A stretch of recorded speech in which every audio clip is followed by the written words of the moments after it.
what a freaking amazing chapter of One Piece this was. Let's start with the cover page. We get the koala like train, I guess, or a roller coaster with the straw hats on it. We also get some more promotional stuff on the One Piece film Gold. We start off the Sunny, where the comedy gags in this are fucking hilarious. With Luffy cooking, I think he has like a chef hat or something. Uh, Not totally know what the fuck he's doing, but we get he sees the newspapers and they're pointing out the Luffy's dad, the Monkey D Dragon, and obviously points out that he doesn't look like a thing like Luffy, so which we already kind of know anyway. But we actually do get a flashback as well from when Garp is like explaining to Luffy back at Eni, right after Eni's lobby about how, the connection that Dragon has with the revolutionaries. Now, infamous he was, and we get that again with what Nami's saying and the fact that Robin spent 2 years with him. But we kind of know that they don't give a fuck about each other. Although when we get the news article about the Baltic ruins confirmed by Blackbeard, although they had some time clash with Cypher Paul. Now I did kind of have a prediction that Cypher Paul might be connected with this, given what went down after Dressrosa, how they were shadowing the revolutionaries with the underground weapons, and this has been foreshadowed ever since Steeder's Lobby anyway. But it's once again, and Blackbeard for whatever reason left Baltigo, even though there was no mention of Monkey D. Dragon, Saba, or anything.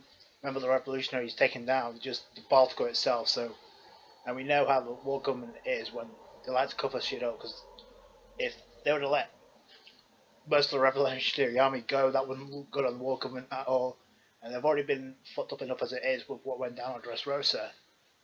And I'm guessing it was CP0 that was sent to Baltigo because for Blackbeard to back out of that, no, that doesn't look promising enough unless, I mean, these CP0, and we know how it structures with the Gorosei and then the Terabito, and the Terabito already have a beef with the Will of D anyway, and given the fact that Blackbeard is a D anyway, that may help things as well. Nor they already have the government already have the issues with the revolutionary because they're the biggest pain in the ass to the world government. So, and obviously, number two, most importantly, they're not going to be killed off screen, especially when we have an arc about the revolutionaries coming up. So, emphasizing what we already kind of know, the revolutionaries on the run, but Bart goes in ruins. The second part of this chapter is basically learning what the Straw has, how important Sanji really is to the crew when it comes to cooking, and Luffy kind of, I mean, obviously it's going nowhere with him cooking.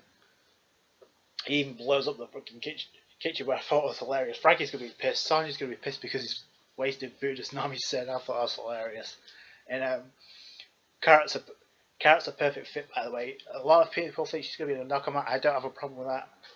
And I think she was munching on Luffy anyway throughout the entire time, so I thought it was hilarious.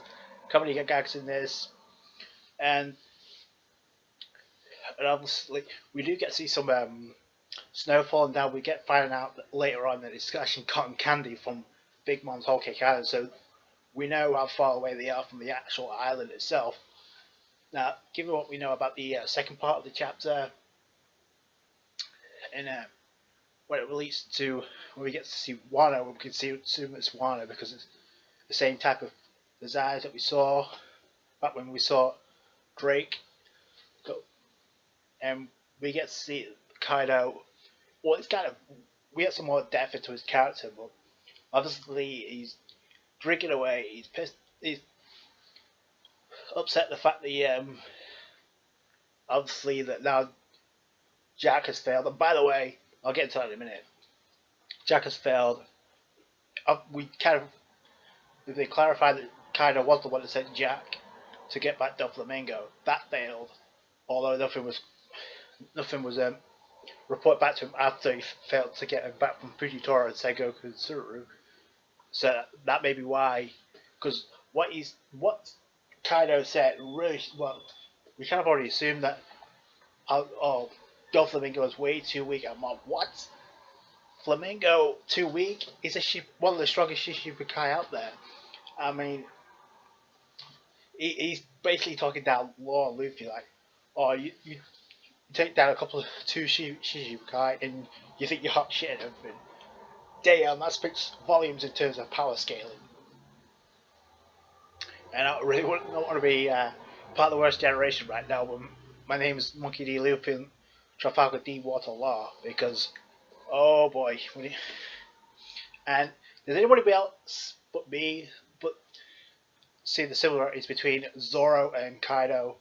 Both they like to drink beer, they have connections to Wano. It seems way too much of a coincidence for Oda to put that in there. I'm telling you right now, you can make all the theories you want about how the Straw Hats aren't ready, and they may not be, but I'm telling you that's the thing.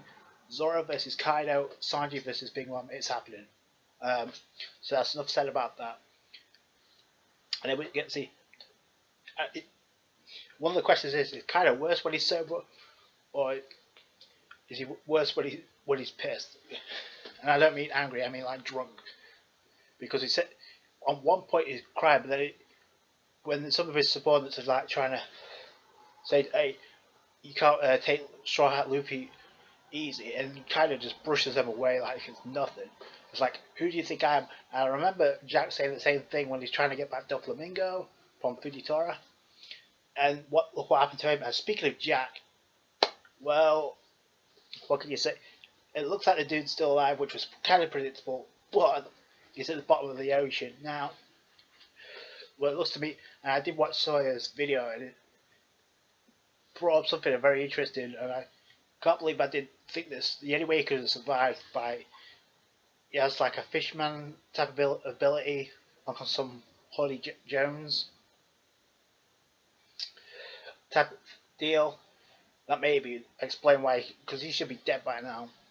And but given from when his mask shattered because of when Zunisha hit him, the mask shattered and his teeth were exposed. Look at it, like fish teeth. Now look at that. So I didn't even realize that until just when I watched Sawyer's review on it. But anyway, we get to see Kaido, and we know how he likes to treat the worst generation for what he did to Kid. Jesus, I mean, if you want to make a wager of how many limbs Law's going to lose when he steps on Wano, because he lost an arm just fighting Doflamingo. So, I mean, and I've said this before, no way in hell are they going on Wano searching for a poneglyph without some type of confrontation. There's going to be a confrontation. I don't know if it's going to be Law and Zoro teaming up to take on Kaido, or whether it's going to be Zoro on its own, but somebody's going to get fucked up on Wano big time. And we get the last part of the chapter. We do get to see Big Mom ship. We get to see Sanji, and it won't be the Sanji without the guest of honor. So we get to see the cook, and they're approaching Whole Cake Island. And actually, we do get to see Tomoko, which we didn't see join Zoe. So I was kind of curious about that.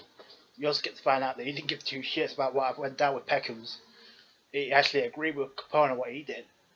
And he's basically trying to talk Sanji into joining Big Mom's crew anyway, because the reason Big Mom wants Sanji is because he's a talented cook. He should have gone without saying anyway. So it doesn't come to the case.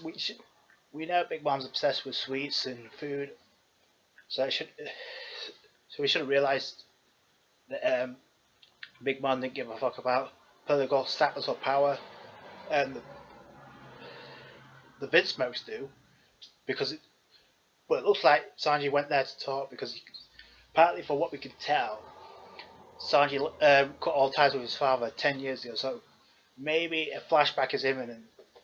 And given the fact it's almost halfway into the year anyway, I think we're overdue for a Sanji flashback anyway, so now will be as good a time as any. But from what I can gather, I don't think we got a chapter next week because it's Gold Week, so a lot of chapters aren't coming out, so we might get a break. But And then we get the reveal at the end with Vito showing the picture of Big Man's 35th daughter, the Charlotte family, put in, and it is indeed the girl with the third eye, although I wasn't sure at first because she had a face covered up, kind of like Sanji, which I thought was interesting. But yeah, it looks like that's the case. And Sanji's going gaga over it. We knew that he would because it wasn't that too long ago when he was smitten with the Minx, so I don't know, where's this go from here? Once again, a great chapter. It's covered technically covered three topics of three different Yonko: Blackbeard, Kaido, and obviously Big Mom at the end. So the question I have now is where we're going to head into the story, given the fact we're getting close to the only Yonko we don't know anything about is Shanks, and that's the other thing. Is Kid is Kaido going to send Kid to deal with Law and Zoro? Because that would be interesting. Because I could totally. There's no way Kid's going to let this go after getting wrecked. So, I mean, we kind of predicted this anyway. Of him trying to put up a fight against Kaido. He obviously got his ass wrecked.